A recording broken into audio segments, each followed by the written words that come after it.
Morning sir. Good morning प्रांजल, कैसे हो? Sir ठीक, थैंक यू। और प्रांजल, मैंने आपका रिज्यूम तो पूरा देख लिया है। कुछ ऐसी चीज़ें बताओ मुझे आपके बारे में जो आपके रिज्यूम में नहीं है। When I in younger age, मैंने मैथमेटिकल एबेकस में मैंने स्टेट विनर था okay. As a first prize holder. Okay. So and उसके बाद में थोड़ा थोड़ा इंक्रीमेंट होता रहा इस चीज़ में। एंड देन थोड़ी सी हॉबीज़ लाइक मेरे को टूरिंग टूरिज़्म और इन सब में शौक है थोड़ा घूमने सा। फिरने का शौक घूमने है फिरने आपको? का शौक है मुझे ओके। थोड़ा। ओके, गुड प्रांजल। तो मैंने आपका रिज्यूम देखा। आप लास्ट 6 मंथ से एक कंपनी में as a front end developer थे और आपने अपने रिज्यूम में ये भी लिखा है कि आप 6 months as a freelancer front end developer थे। तो प्रांजल, आप मुझे एक छोटा सा डिफरेंस बताइए कि फ्रंट एंड और बैक एंड के बीच में क्या डिफरेंस है, मतलब क्या फ़र्क है फ्रंट एंड और बैक एंड के बीच में? सर फ्रंट एंड एक तरह से बोल सकते हैं कि जो भी यूज़र अपनी वेबसाइट पर आता है तो उसको किस टाइप की डिज़ाइनिंग वेबसाइट की दिखती है, जो चीज़ें यूज़र देख सकता है वो अपना फ्रंट एंड के पार्ट में आता है।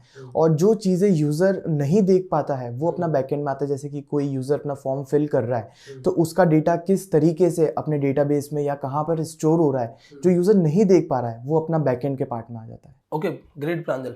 तो मुझे ये बताओ कि जो फ्रंट एंड डेवलपर होता है, क्या उसको बैक एंड की नॉलेज होनी ज़रूरी है? सर एक्चुअली होता क्या है कि जो फ्रंट एंड डेवलपर है उसको थोड़ी सी नॉलेज बैक एंड की भी होनी चाहिए, क्योंकि जो चीज़ अपन बना रहे हैं अपनी जो वेबसाइट उसको थोड़ा सा किस तरीके से बैक एंड वाला उसके साथ प्ले ऑन करेगा, या फिर उसको कौन कौन सी चीज़ की नीड है अपनी फ्रंट एंड के थ्रू वो अपन को उसमें इंटीग्रेट करानी पड़ेगी। जैसे कि एग्जांपल के तौर पे लें तो जैसे कि अपन फॉर्म्स कोई चीज़ इंटीग्रेट करा रहे हैं तो फॉर्म्स में क्या होता है कि एक नेम नाम का एट्रीब्यूट होता है, जो बैक एंड डेवलपर जो डेटा लेकर आएगा वो कहाँ से लेकर आएगा उसको भी तो पता होना चाहिए। तो अपन वहाँ पर बैकएंड के लिए अपन नेम एट्रीब्यूट ऐड कर देते हैं, जस्ट एन एग्जांपल। तो थोड़ा सा तो ये तो चीज़ जो है वो बैक एंड डेवलपर खुद ही कर सकता है। तो मतलब फ्रंट एंड डेवलपर जो है वो अगर ये ना करके दे तब भी चल सकता है ना? नहीं सर, अगर ये चीज़ ना करके दे तब ये चीज़ वर्क करेगी, बट क्या होता है कि ये चीज़ थोड़ी लॉन्ग लास्टिंग हो जाएगी। अगर मैं उस चीज़ पे वर्क कर रहा हूँ तो मैं ये चीज़ पहले से ही सारी चीज़ें बना कर रखूँगा, क्योंकि फ्रंट एंड जो अपना बैक एंड डेवलपर है वो चीज़ क्या करेगा, बस उसको लेकर आ जाएगा। अगर वो चीज़ उसमें लगाने बैठेगा तब वो थोड़ा सा टाइम थोड़ा कंज्यूमिंग हो जाएगा और वो लॉन्ग लास्टिंग वेबसाइट खिंचती जाएगी। ओके, देखो वैसे प्रांजल इतना ज़्यादा फ़र्क नहीं पड़ता इस चीज़ का, बट अगर आप as a front end developer ये चीज़ करते हो तो एक प्लस पॉइंट है, अच्छी बात है कि आप कुछ एट्रीब्यूट्स ऐसे लगा के दे रहे हो जो बैक एंड डेवलपर को ज़रूरत पड़ेगी। बट अगर आप करते हो तो भी ठीक है, अगर आप नहीं भी इम्प्लीमेंट करते हो then also it is okay. चलिए, कोई बात नहीं। अपन थोड़ा सा इस चीज़ के बारे में समझ लेते हैं कि जो स्टैटिक और डायनेमिक वेबसाइट्स होती है, ओके, उनमें ये जो स्टैटिक वर्ड है या ये जो डायनेमिक वर्ड है वो रिप्रेजेंट क्या कर रहा है, एक्चुअली क्या बताना चाहता है स्टैटिक वर्ड या dynamic word? Sir like website जो होती है वो बेसिकली दो टाइप्स की होती है। एक होती है स्टैटिक वेबसाइट एंड एक होती है डायनेमिक वेबसाइट। स्टैटिक वेबसाइट्स में क्या होता है कि जो भी कंटेंट और जो भी अपनी इमेजेस हैं वो थ्रू आउट हमेशा सेम रहेगी, उसमें कोई चेंजेस नहीं होने वाले आगे की टाइम्स में। अब जैसे कि अगर अपन डायनेमिक की बात करें तो डायनेमिक में क्या होता है, अपना कंटेंट अपनी इमेजेस रेगुलर बेसिस पर चेंज होती रहती है। जैसे कि मैंने कोई अपना ब्लॉग लिखता हूँ या फिर मैं कोई भी न्यूज़पेपर की वेबसाइट लेकर आता हूँ तो उसमें क्या होता है, कोई भी जो डेवलपर है या फिर जिसके लिए वो वेबसाइट बनी है वो रेगुलरली उस चीज़ को अपडेट करता रहता है। जैसे कि कोई नई न्यूज़ आई तो वो न्यूज़ में क्या हो रहा है, नया कंटेंट आ रहा है, नई इमेजेस आ रही है या फिर नया ब्लॉग आते जा रहा है। तो इसमें क्या हो रहा है कि जो भी अपनी डायनेमिक चीज़ें बार बार चेंज होती जा रही है। तो दोनों में यही डिफरेंस है कि एक में वेबसाइट में अपनी इमेजेस और अपना कंटेंट चेंज नहीं होगा तो वो अपनी स्टैटिक वेबसाइट्स हो गई, एंड डायनेमिक वेबसाइट्स में अपना कंटेंट और अपनी इमेजेस रेगुलर बेसिस पर चेंज होती रहती हैं। ओके, तो क्या सिर्फ इमेजेस ही चेंज होती है या फिर कुछ और चीज़ें भी हो सकती है चेंज होने में? मतलब उस वेबसाइट का लेआउट चेंज हो गया या फिर उसकी इमेजेस कंटेंट, ये सारी चीज़ें डिपेंड करती है। कुछ भी चीज़ों में चेंजेस आ जाता है तो वो एज अ डायनेमिक में काउंट होने लग जाती है। ओके। देखो जनरली वेबसाइट में लेआउट चेंजेस तो नहीं होते हैं, क्योंकि लेआउट चेंज होने का मतलब तो ये हो गया कि आपने कोई ब्लॉग बताया था, अब उस ब्लॉग में जो इमेज सेक्शन था उसके नीचे कंटेंट सेक्शन था। अब लेआउट चेंज का मतलब तो ये हो गया कि आपने डायनेमिकली उस लेआउट को भी चेंज कर दिया। देखिए, होता है ये वेबसाइट्स के अंदर कि लेआउट्स चेंज होते हैं, मतलब ऐसे कंटेंट मैनेजमेंट सिस्टम्स आपने सुने होंगे जिनमें लेआउट्स भी चेंज होते हैं। बट हम लेआउट चेंज कंसिडर ना करके हम लोग ये बोल देते हैं कि ठीक है, इमेजेस और वीडियोस या उसके जो भी कंटेंट है, जो भी एसेट्स हैं वो चेंज हो सकते हैं। ठीक है, बढ़िया। ओके, तो प्रांजल कुछ आइडिया आपको HTTP के बारे में है कि HTTP क्या होता है? सर मेरे को इसका इतना इन डेप्थ में नहीं आइडिया पता है, मतलब इसका इन डेप्थ में इतना आइडिया नहीं है कि, बट इसका ये है कि ओवरव्यू कि जो HTTP है वो हाइपर टेक्स्ट ट्रांसफर प्रोटोकॉल होता है जो ब्राउज़र से सर्वर के बीच में रिस्पॉन्स और रिक्वेस्ट का काम करता है। Okay, great. जब एक डेवलपर, मतलब जब एक इनिशियल स्टेज में कोई फ्रंट एंड डेवलपर बनने जाता है तो कौन कौन सी कोर टेक्नोलॉजीज है? ये जब किसी हम फ्रंट एंड डेवलपर की अगर बात करते हैं जो कि एक फ्रेशर है, तो कौन सी कोर टेक्नोलॉजीज है जो उसे आनी ही चाहिए? सर जो कोर टेक्नोलॉजीज रहती हैं वो सबसे पहले रहती है आपकी HTML एंड देन उसके बाद में CSS। तो इन दोनों के कॉम्बिनेशन से आप वेबसाइट की डिज़ाइनिंग कर सकते हो, और मतलब कि उसमें कौन सा colour code and all the other things, मतलब क्या क्या लेआउट रहना चाहिए, ये चीज़ रहता है। और उसके बाद में जो भी चीज़ है, मतलब जैसे मैंने कोई वेबसाइट होस्ट करी तो हर के पास एट प्रेजेंट लैपटॉप नहीं रहता, तो वो क्या करता है, जिसके जो भी डिवाइस उसके पास अवेलेबल होता है, जैसे कि मोबाइल हुआ या टैबलेट हुआ, तो वो उसके अंदर ओपन कर लेता है। तो आपके लिए आपको हर चीज़ रिस्पॉन्सिव वे में आपको बना के रखनी पड़ती है। तो आपके लिए मीडिया क्वेरी रहती है, और साथ में अगर कोई फ्रेमवर्क यूज़ करते हो जैसे, तो आपको नहीं लगता कि एक फ्रंट एंड डेवलपर को कोर टेक्नोलॉजी में जावास्क्रिप्ट भी ऐड करनी चाहिए? मतलब सिर्फ HTML CSS क्यों, जावास्क्रिप्ट भी? यस सर, जावास्क्रिप्ट भी एक इंपॉर्टेंट रोल प्ले करती है, event handling and manipulating language है। तो वहाँ पर भी आप रोल प्ले करती है कि मैं मीडिया क्वेरी वगैरह इंप्लीमेंट कर ली, उसके बाद में कि मैं कहीं क्लिक करता हूँ तो कुछ परफॉर्म होना चाहिए, कुछ इवेंट ट्रिगर होने चाहिए, तो वहाँ पर जावास्क्रिप्ट एक इंपॉर्टेंट रोल प्ले करती है। तो बेसिकली जो एक फ्रंट एंड डेवलपर होता है, बिगिनर भी हो चाहे चाहे वो फ्रेशर हो, जैसे चाहे 6 मंथ्स 1 ईयर एक्सपीरियंस भी हो उसे, लेकिन उसे HTML CSS एंड जावास्क्रिप्ट ये चीज़ें आनी चाहिए। ठीक है। जावास्क्रिप्ट जो है वो किस टाइप की लैंग्वेज है? मतलब कि जावास्क्रिप्ट को हम लोग किस चीज़ में कंसिडर कर सकते हैं? क्या वो स्क्रिप्टिंग लैंग्वेज बोल सकते हैं, क्या उसे प्रोग्रामिंग लैंग्वेज बोल सकते हैं, क्या उसे हम लोग स्टाइल शीट लैंग्वेज बोल सकते हैं, या हम उसे एक मार्कअप लैंग्वेज बोल सकते हैं? किस चीज़ में हम जावास्क्रिप्ट को कंसिडर कर सकते हैं? सर जावास्क्रिप्ट एक स्क्रिप्टिंग लैंग्वेज है, क्योंकि इसके अपन अंदर बहुत सारे स्क्रिप्ट्स वगैरह लिखते हैं, और साथ साथ में ये एक तरीके की थोड़ा सा प्रोग्रामिंग लैंग्वेज में, क्योंकि इसमें अपन अपने लॉजिक्स लगाते हैं, क्योंकि इसमें बहुत सारे लूप्स, कंडीशनल्स और ये सारे स्टेटमेंट्स टाइप के होते हैं। और साथ ही साथ में ये एक तरीके की मैनिपुलेटिंग लैंग्वेज है, इवेंट हैंडलिंग लैंग्वेज है, क्योंकि इसमें अपन किसी चीज़ पे क्लिक करने पर कुछ इवेंट ट्रिगर करवाते हैं। और साथ ही साथ में मैनिपुलेटिंग इसलिए है क्योंकि अपन ये चीज़ मैनिपुलेट करती है चीज़ों को, कि कभी किसी चीज़ पर अपन होवर करा या क्लिक करा तो उसको मैनिपुलेट करके कुछ और चीज़ अपन को शो अप कर दे। मैनिपुलेशंस का मतलब ये है ना कि डॉम में चेंजेस लेके आना। तो डॉम के बारे में कुछ आइडिया है आपको? डॉम क्या होता है? सर लाइक डॉम जो होता है वो डॉक्यूमेंट ऑब्जेक्ट मॉडल होता है, जिसमें डॉक्यूमेंट जहाँ पर भी अपना जो ऑब्जेक्ट पड़ा हुआ है, मतलब जहाँ पर भी जो डॉक्यूमेंट है, जहाँ पर वो चीज़ व्यू हो रही है यूज़र के थ्रू, वहाँ पर उसमें जो भी चेंजेस कराते हैं अपन, वो अपन को यूज़र को शो हो। ये सूडो क्लासेस क्या होती है प्रांजल? सूडो क्लासेस के बारे में सुना आपने?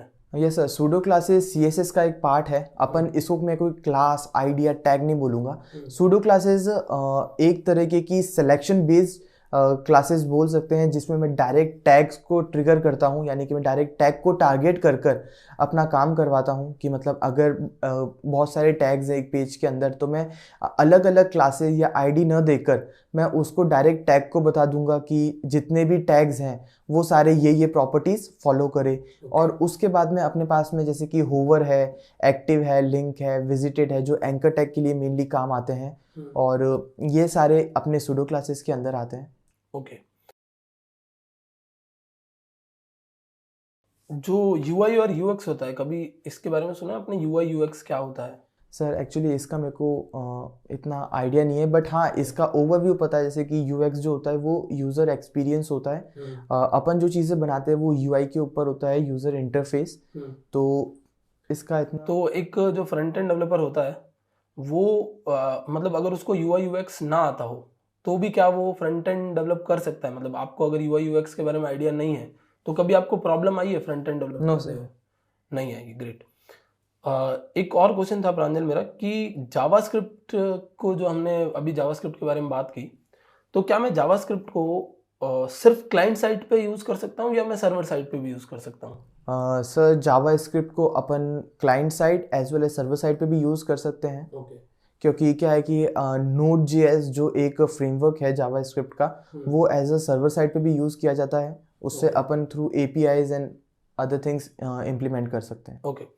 ये आपने बिल्कुल सही कहा कि जावास्क्रिप्ट को हम लोग सर्वर साइड पे यूज़ कर सकते हैं, but node JS is not a framework. Node JS एक रन टाइम इन्वायरमेंट है जावास्क्रिप्ट का, ठीक है।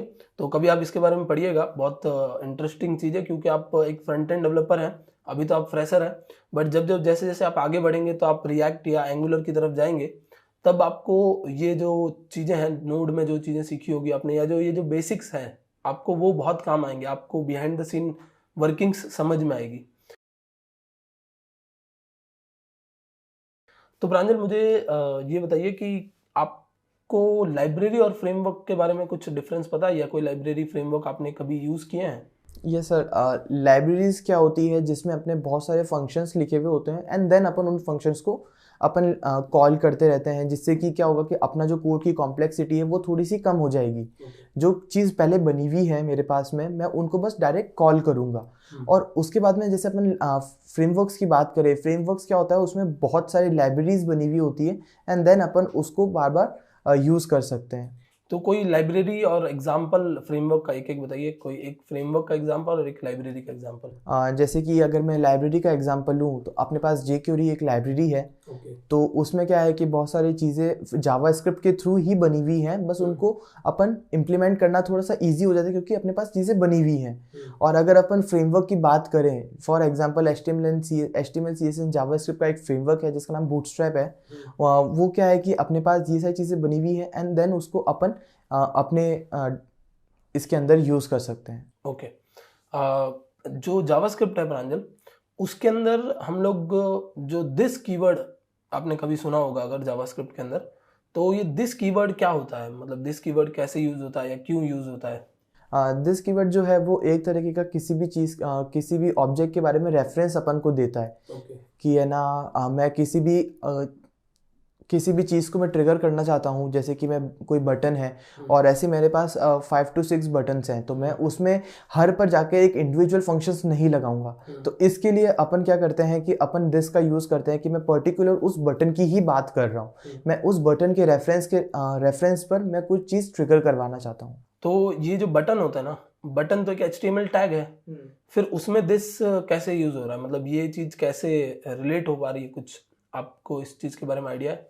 जैसे कि HTML जो है उसमें हम लोग दिस यूज कर रहे हैं, और वो जो है वो एक ऑब्जेक्ट के जैसे, जैसे आपने कहा कि ऑब्जेक्ट का रेफरेंस होता है दिस, तो बटन कैसे कोई ऑब्जेक्ट बन सकता है कि दिस उसका रेफरेंस बन जाए? कुछ सर यहाँ पर ऑब्जेक्ट यानी कि मैं किस पर्टिकुलर इंस्टेंस पे बात कर रहा हूँ। जैसे कि मेरे पास कोई बटन है, तो मैं अगर वही बटन में सेम फंक्शन कॉल कर रखा है, तो मैं क्या करूँगा, वहाँ पर उस दिस लगा दूंगा। दिस लगाने से क्या होगा कि मेरे को उस ऑब्जेक्ट का मतलब वो जो बटन है उसका रेफरेंस पता लग जाएगा कि मैं उस पर्टिकुलर उस चीज़ की बात कर रहा हूँ। देखो, एक्चुअली ये जो है वो कंसेप्ट है डॉम का। डॉम का मतलब डॉक्यूमेंट ऑब्जेक्ट मॉडल होता है। तो जितने भी आपके एट्रीब्यूट्स होते हैं वो सारे क्या बनते हैं, एक ऑब्जेक्ट बन जाते हैं। तो ये उस तरीके से काम करती है चीज़, ठीक है। नेक्स्ट हम लोग बात करते हैं कि आपने कभी जावास्क्रिप्ट में NaN प्रॉपर्टी के बारे में सुना है? NaN। यस सर, NaN होता है नॉट अ नंबर की। फॉर एग्जांपल के तौर पे बात करूँ तो जैसे कि मैंने यूज़र से कोई नंबर लिया और मैं चाहता हूँ कि वो जो नंबर दे रहा है वो एज अ नंबर ही मेरे को मिले, एज अ स्ट्रिंग नहीं मिले, क्योंकि वो जो मेरे को देगा वो एज अ स्ट्रिंग मिलेगी। तो वो मेरे को क्या होगा कि वहाँ पर मेरे को अनडिफाइंड शो कर देगा अगर मैं उसको नंबर के तौर पे लेता हूँ। तो कोई ऐसा फंक्शन जावास्क्रिप्ट का जो इस चीज़ को इम्प्लीमेंट करवाने के लिए यूज़ होता है, जो नॉट अ नंबर को चेक कर सके? सर इज NaN है। ओके। तो वो क्या करता है कि वो नंबर को एज अ वो डीपली चेक करता है कि मतलब अगर वो नॉट अ नंबर है तब तो वो फॉल्स प्रेजेंट कर देगा, अदरवाइज वो ट्रू देगा अपन को। Okay, great. तो एक और क्वेश्चन था मेरा इसी चीज़ को लेकर कि जब हम लोग नॉट अ नंबर चेक करवा रहे हैं, तो ऐसी कौन कौन सी सिचुएशंस होती है, मतलब हम यूज़र से ऐसी कौन सी सिचुएशन में या ऐसा कौन सी जगह पर हम डेटा लेंगे कि वहां चांसेस है कि स्ट्रिंग ही आएगी? आप समझ रहे हैं मेरे क्वेश्चन को, कि हम नॉट अ नंबर क्यों चेक करें? मतलब अगर यूजर ने 2 डाला है तो 2 इज अ नंबर, तो हमें क्या जरूरत पड़ रही है कि वो नॉट अ नंबर को हम लोग चेक करवाएं? मतलब ऐसी कौन सी जगह है जहां पर यूजर 2 डालेगा तब भी वो स्ट्रिंग के जैसे जाएगा? फॉर एग्जांपल किसी की ईमेल आईडी हुई, तो वहाँ पर क्या होता है, ईमेल आईडी में कैरेक्टर्स भी होते हैं प्लस नंबर्स भी होते हैं किसी की ईमेल्स में। तो वहाँ पर मैं जो चीज़ लेकर आ रहा हूँ वो एज अ स्ट्रिंग आनी चाहिए। अगर वो वहाँ पर सिर्फ और सिर्फ 2 डालता है तो वो मेरे को नंबर के तौर पे मिले। जैसे सपोज हमने कोई एज के लिए बॉक्स बनाया, ठीक है, अब उसमें मैंने यूजर को बोला अपनी एज इनपुट करने के लिए, तो यूजर अपनी एज डालेगा 28, ठीक है। तो अब क्या हमें नॉट अ नंबर फंक्शन की जरूरत पड़ेगी? Yes sir. एक इनपुट बॉक्स है जिसमें यूजर ने अपनी एज डाली है फॉर्म पे, तो क्या हमें नॉट अ नंबर फंक्शन की जरूरत पड़ने वाली है?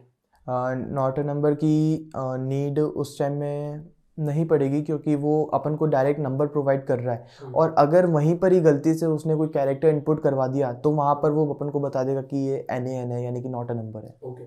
तो सपोज जैसे यूजर ने 28 डाला और मैं उस 28 पर 28 प्लस 3 लिखता हूँ, ठीक है। अगर मैंने लिखा, जो यूजर ने डेटा डाला वो मैंने उठाया, प्लस 3 लिखा, तो जो रिजल्ट आएगा वो क्या होगा? 28 जो यूजर ने इनपुट में डाला था वो मैंने वहां से पिक किया, एक वेरिएबल में स्टोर किया, I added 3 to that, plus किया, मैंने ऐड नहीं किया, प्लस लिखा और 3 किया, तो रिजल्ट जो होगा वो क्या आएगा? सर इस बारे में अपन कॉन्केटिनेशन का यूज़ किया जाता है, क्योंकि कॉन्केटिनेशन में अपन एक वेरिएबल को दूसरे वेरिएबल्स के साथ ज्वाइन करते हैं या फिर कोई भी नंबर के साथ अपन ज्वाइन करते हैं। तो यहाँ पर जो चीज़ आ रही है वो एज ए स्ट्रिंग मेरे पास आ रही है। तो वहाँ पर जो आया 28 2 8 और 3 मेरे को मिलेगा, क्योंकि यहाँ पर स्ट्रिंग प्लस उसने अपने नंबर करा है। अगर मैं यहाँ पर NaN डालता हूँ तो यहाँ पर क्या होगा कि वो मेरे को बता देगा कि ये पर्सनली चेक करेगा डेटा टाइप को कि ये नंबर है या नहीं है।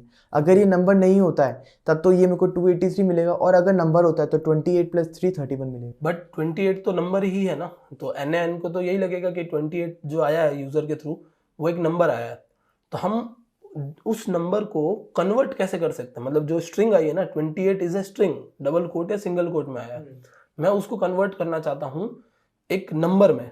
मतलब जो स्ट्रिंग डेटा टाइप है उसको मैं एक्चुअली एक नंबर बनाना चाहता हूँ ताकि मैं एडिशन करवा सकूँ उस पर। सर इसके लिए अपने पास एक जावास्क्रिप्ट का फंक्शन है जिसका नाम है parseInt।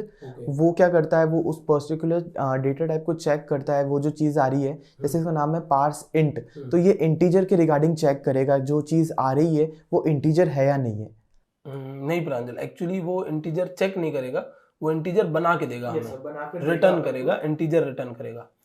सपोज मेरे यूजर ने 28.5 डाला है, तो मुझे कौन से फंक्शन को यूज करना चाहिए? सर वैसे अपने पास parseInt के साथ में अपने पास पास फ्लोट भी है, तो अपन उस चीज़ को वहाँ पर यूज़ कर सकते हैं। ठीक है। तो सपोज मेरा कोई यूजर 28.5 डालेगा, कोई 28 ही डालेगा, तो उस केस में मुझे पार्स फ्लोट लगा के रखना चाहिए, प्लस पार्स इंट लगा के रखना चाहिए? सर बेटर रहता है कि अपन पास फ्लोट यूज़ करें, क्योंकि अगर कोई भी नंबर ऐसा डालता है जिसमें पॉइंट के डेसिमल के बाद में कोई डिजिट हो, तो और अगर कोई होल नंबर डालता है जैसे 28, तो बेसिकली वो 28.0 हो गया, तो यहाँ पर पास फ्लोट काम आएगा। ठीक है। टर्नरी ऑपरेटर्स के बारे में कभी सुना है प्रांजल आपने? जावास्क्रिप्ट में टर्नरी ऑपरेटर्स? यस सर, ये एक तरह के अपन कंडीशनल बोल सकते हैं कि उसमें अपन कंडीशन पास ऑन करते हैं, एंड देन उसके बाद में वो अपन को जो भी अपन ने उनको बोला हुआ है कि मतलब जो उनको कंडीशन के ट्रू होने पर क्या चीज़ पास ऑन करनी है वो अपन को वहाँ पर दे देगा। ओके। तो जैसे मैं एक एग्जांपल लेता हूँ कि एक बंदा है, उसकी एज है 18+, ठीक है। तो जो टर्नरी ऑपरेटर होगा वो बेटर रहता है। मुझे क्या करना है, मुझे 18+ होने पर एक स्टेटमेंट प्रिंट करवाना है, बस मुझे ये करवाना है कि अगर बंदा 18+ है तो यस, और 18+ नहीं है तो नो। तो उस केस में आप क्या लिखोगे, आप क्या कोड लिखोगे? आप इफ फिर उसके अंदर डेटा डाल के फिर स्ट्रिंग लिखोगे, फिर एल्स बनाओगे, या आप टर्नरी ऑपरेटर यूज करोगे? सर अगर मेरे पास 2 ही कंडीशन है तब तो मैं टर्नरी यूज, कंडीशन तो एक ही है, उसके बेसिस पे प्रिंटिंग ट्रू फॉल्स पे बेस पे होगी। सो तो फिर मैं टर्नरी ऑपरेटर यूज करूंगा, क्योंकि मेरे पास सिर्फ एक ही कंडीशन है कि अगर 18 से ज़्यादा है तो क्या प्रिंट करवाना है, और अगर कम है तो मैं क्या प्रिंट। तो ऐसी कौन सी सिचुएशंस होगी आपके सामने जब आप टर्नरी को ना यूज करके इफ एल्स पे जाओगे? सर इस टाइप में जैसे कि मेरे पास कोई बहुत सारे नंबर्स आए हुए हैं और उनको कुछ ऐसे अरेंज करना है कि अपनी कंडीशन के अकॉर्डिंग, तब तो मैं अपने इफ एल्स पर जाऊंगा, क्योंकि मेरे पास मोर देन वन कंडीशंस हैं।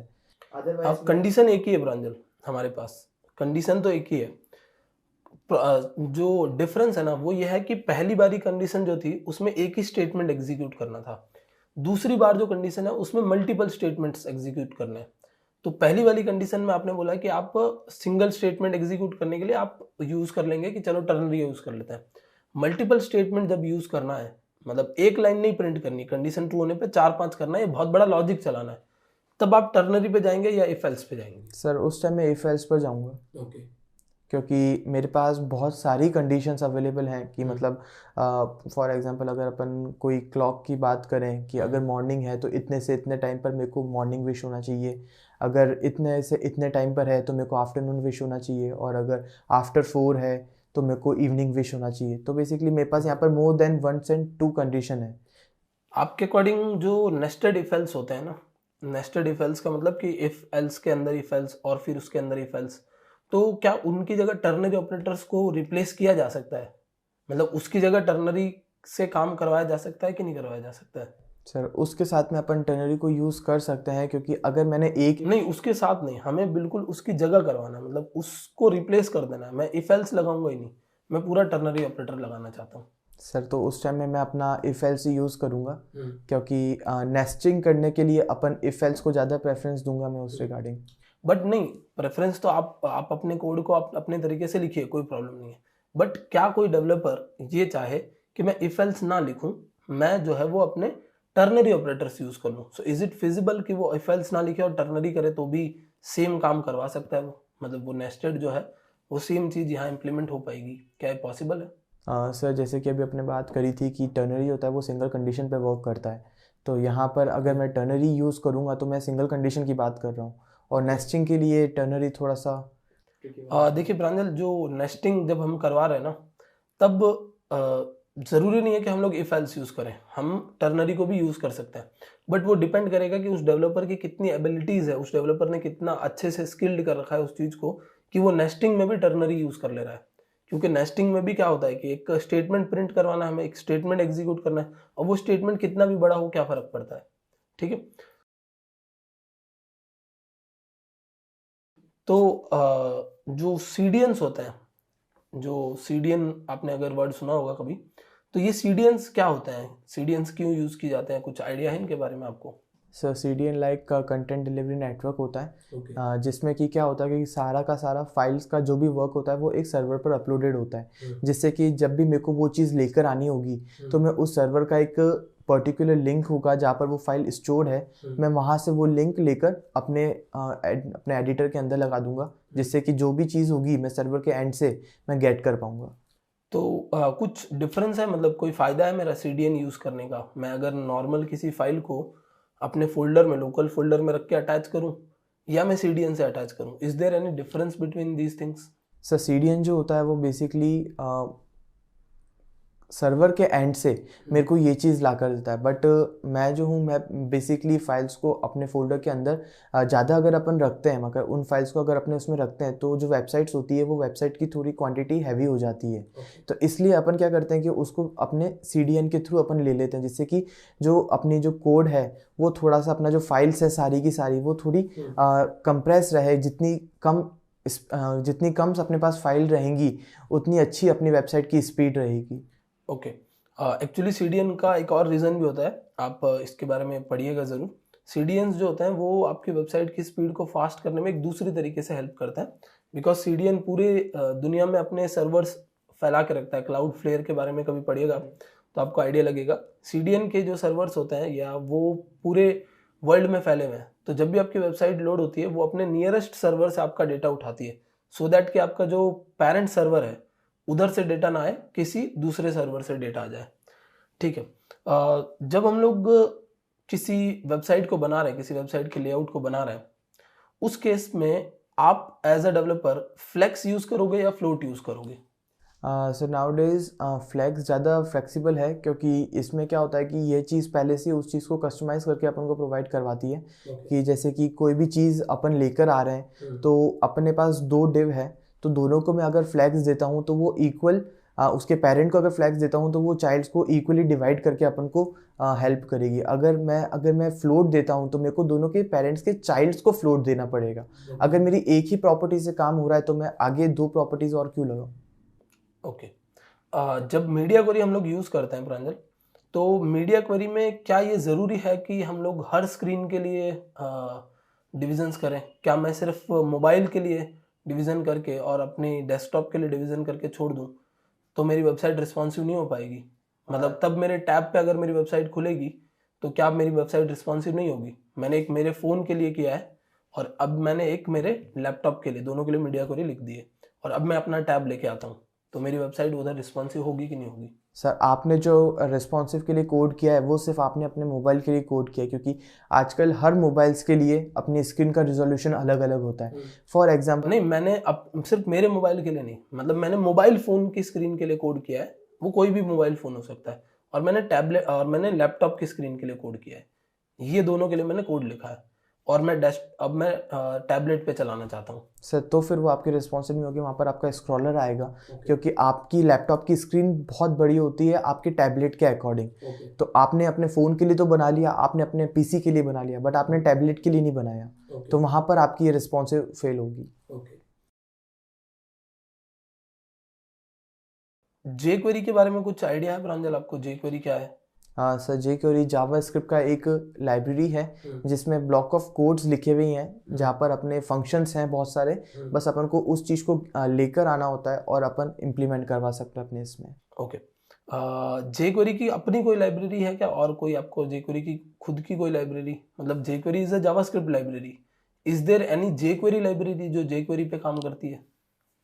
कोई ऐसी लाइब्रेरी जो जे क्वेरी पे काम करती हो? सर इसके रिगार्डिंग मेरे को jQuery का कोई आइडिया नहीं है कि इसकी कोई लाइब्रेरी है या नहीं है, but I will get to know about it. देखो, जे क्वेरी की अपनी एक जे क्वेरी यूआई नाम से लाइब्रेरी है जो कि आपको यूज़र इंटरफेस बनाने में थोड़ा सा हेल्प करती है, बट वो इतना ज़्यादा यूज़ नहीं की जाती, इसलिए मे भी आपको आइडिया ना हो, क्योंकि बहुत रेयर उसको यूज़ किया जाता है। ओके। प्रांजल, क्योंकि आप एक टेक्निकल बैकग्राउंड से आते हैं, आपने बीसीए कर रखा है जो कि अभी आपका रिसेंट ही कंप्लीट हुआ है, तो ऑब्जेक्ट ओरिएंटेड प्रोग्रामिंग के बारे में कोई आइडिया है आपको? What is an object oriented programming? Sir object oriented programming यानी कि ऊप्स, जो कि अपन अपने लाइफ अपने जो प्रेजेंट टाइम है उसके अकॉर्डिंग लेके वर्क करते हैं। अगर मैं इसके रिगार्डिंग बात करूँ, जैसे कि फॉर एग्जांपल एक एनिमल है, एनिमल के अंदर अपने पास बहुत सारे जैसे कि काउ, डॉग, ये सारे हुए।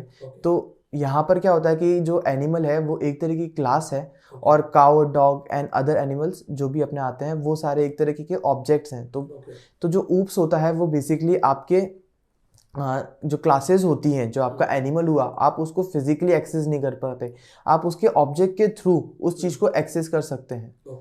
ठीक है प्रांजल, तो ऑब्जेक्ट ओरिएंटेड जो है वो क्या जावास्क्रिप्ट में यूज़ किया जा सकता है, या फिर ऑब्जेक्ट ओरिएंटेड सिर्फ सी प्लस प्लस में ही यूज़ किया जा सकता था? नहीं सर, ये जावास्क्रिप्ट में भी यूज़ किया जाता है, क्योंकि इसमें अपन बहुत सारे अपने ऑब्जेक्ट्स और क्लासेस को यूज़ कर कर अपन अपनी प्रोग्रामिंग्स के थ्रू अपन इसमें इम्प्लीमेंट करवाते हैं। ओके। कोई फ्रेमवर्क कभी आपने यूज़ किया है प्रांजल फ्रंट एंड डेवलपमेंट के लिए, या किसी फ्रेमवर्क को कुछ पढ़ा हो या कुछ भी आपने? क्योंकि आपके रिज्यूम में तो नहीं था, but I am just asking कि किसी फ्रेमवर्क के बारे में कभी आपने पढ़ा हो, as a front end developer आपने कभी सोचा हो कि इस फ्रेमवर्क पे मैं जाना चाहूँगा? जैसे फ्रेमवर्क्स काफ़ी सारे अवेलेबल हैं, लाइब्रेरीज काफ़ी सारी अवेलेबल है। अगर मैं बात करता हूँ हमारे एंगुलर की, तो एक फ्रेमवर्क है, रिएक्ट एक फ्रेमवर्क है, तो आप कौन से फ्रेमवर्क की तरफ या कौन सी लाइब्रेरी की तरफ, रिएक्ट एक लाइब्रेरी है, तो आप कौन सी लाइब्रेरी या फ्रेमवर्क की तरफ जाना चाहेंगे? सर बेसिकली मैंने एक फ्रेमवर्क यूज़ किया था जिसको अपन HTML CSS जावास्क्रिप्ट का, जैसे कि बूटस्ट्रैप है, वो एक फ्रेमवर्क है, तो मैंने उसको यूज़ किया था। और आगे फर्दर ऑन मैं करना चाहूँगा तो मैं एंगुलर पे करना चाहूँगा। ओके, ठीक है। एंगुलर के बारे में कुछ आइडिया है आपको कि एंगुलर क्या है? कभी आपने इसके बारे में कुछ रिसर्च किया हो या कुछ पढ़ा हो?